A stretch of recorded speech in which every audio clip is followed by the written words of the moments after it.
a certain age, kanuni fulani, is a certain rule which sets people.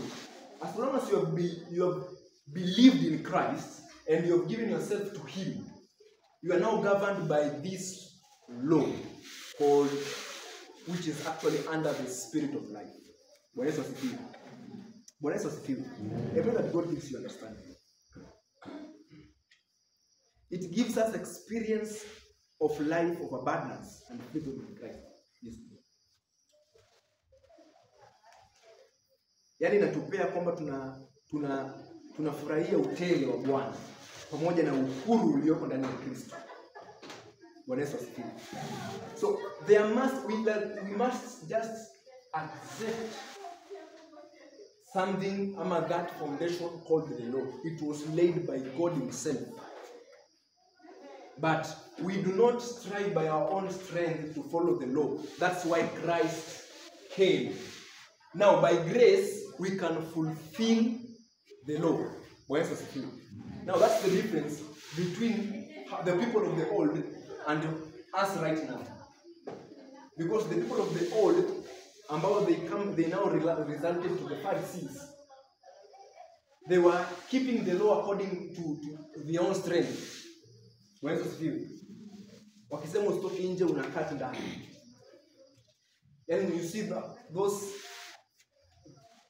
you need to explain it, but those strict measures ambao they did not have grace. But now grace came by Jesus Christ. And when grace came, we can now follow the law by grace. God made it easy for us. Lakini kumbuka, you must have willingness, you must have obedience. I've reflected on that so much, and I'm remaining with just a few minutes. Reasons why the law is good. Number one, the law was given by God. Reasons why the law is good. The first reason why the law is good is that the law was given by God. God is good. And that is what is nature. Wow. So, God is good. He cannot give us something bad. So, if God is good, He gave us something good. And we said that the law was given by God. So, the first reason why the law is good, it is because it was given by God. So we see that God is good in the book of Psalms 100, the book of Psalms chapter 100 and verse 3. You see the Bible saying that God is good. Number two reason why the law is good is that the law reveals the perfect character of God. The law reveals the perfect character of God. Yaani inatuonyesha penye Mungu ni perfect. God does not have shortcomings. God does not have weaknesses. God does not have sin. So the law shows us that one. Yaani inatuonyesha ndani ya Mungu you can stay in God and you cannot covet. Yaani unatamani kitu ya Mungu. So that's how God is righteous. So in God there is no covetousness. In God there is no killing. Killing both in actions and in word and in thoughts. In fact, the Bible goes on in the book of 1 John saying that whoever hates his brother is a murderer. So in God, you now try to imagine that perfect standard of God. You just find it on the law. So it reveals God's holiness and righteousness. Here we in the book of Psalms. Psalms 19. Psalms 19. Verse 7. You can also read the whole book of Psalms, chapter 19. I'll just read verse 7. The law of God, the law of the Lord is perfect. Even Daudi anasema, Bwana Yesu asifiwe. The law of the Lord is perfect, converting the soul. So because of the perfection of the law, our souls can be saved. Bwana Yesu asifiwe. Because we now know the righteous standard of God. The testimony of the Lord is sure, making wise the simple.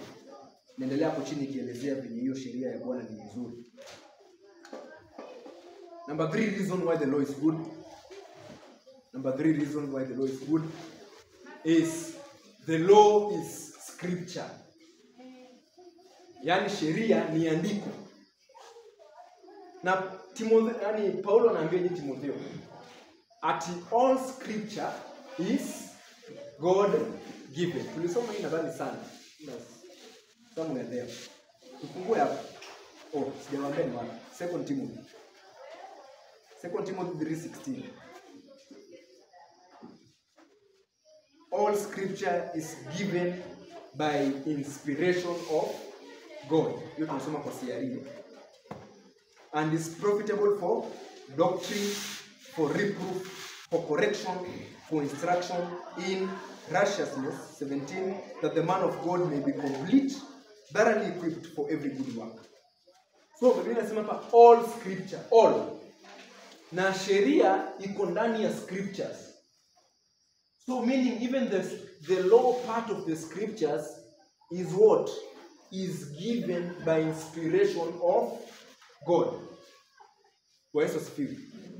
So hatuwezi omit that part. Tukaini kama we now want to seclude it. It is also part of the scripture. Na Paulo ametuambia it is given and it is profitable for doctrine. Why? 1. For reproof. We do not like reproof. That's why we do not like the law. Kwa Yesu asifiwe. We do not like correction. That's why we do not like the law. Hatupendi kuambiwa medhabu umefanya vibaya. Unaona ni kama unaonewa. Na unaambiwa tu kweli. Bwana asifiwe. Umekwambia tufage darasa. Unaanza kukwambia venye umechoka. Nani anatumia hiyo darasa kweli? Si ni wewe? Ukiambiwa ufage tena unakasirika. So we do not like correction. That's why we do not like it. Inasema pia for instruction in Russia. So that one person, this individual can be complete. So you cannot be complete without an instruction. And this instruction is what? The law. So the law gives us some sense of completeness because we understand what God wants and what God really needs and requires from us. Nadhani tunapatana mahali. So as I actually finish, there is some program ambayo inahitajika kufanyika sasa hivi. So as I just finish, God has drawn boundaries by the law for us. And hiyo nimeshasema that we are immediately enticed to cross those boundaries. Yaani sheria imetuchorea mipaka. Lakini because of the sin in our hearts, tunajaribiwa sana kupita mipaka.